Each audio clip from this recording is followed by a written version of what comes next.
पानी कटे सघे थो जेको हीउ जेको अचे पियो तव्हां ॾिसो त हितां जेको लाइन खोटी आहे हिते पाणी जे लाइ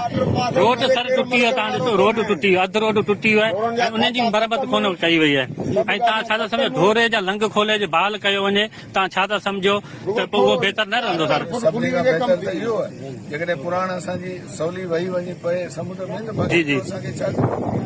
कच्छ में वञी पाणी असांजो पए त इन खां वधीक असांखे कहिड़ी सहूलियत सर ॿुधो आहे त 400 करोड़ उन्हनि जे लाइ मंज़ूर थिया आहिनि तव्हां छा था चओ सिंध हुकूमत कमु करे पई जी पर हिकिड़े ॾींहं में कमु कोन थो हिकु कुदरती आफ़तूं आहिनि हिनखे पहुचण लाइ उहे पैसनि जी स्कीम इंशाल्लाह थी वेंदी पंहिंजी जी स्कीम थी वेंदी चांग में जेको डिस्पोजल लॻियल आहे जी जी चेयरमैन साहब सुठो कमु कयो आहे शहर मां पाणी निकाली जो तक़रीबन 5% किथे पाणी रहियो हूंदो जेको हेठां इलाइक़ा आहिनि उते जेके शहर में ज़रूरु पाणी कोन्हे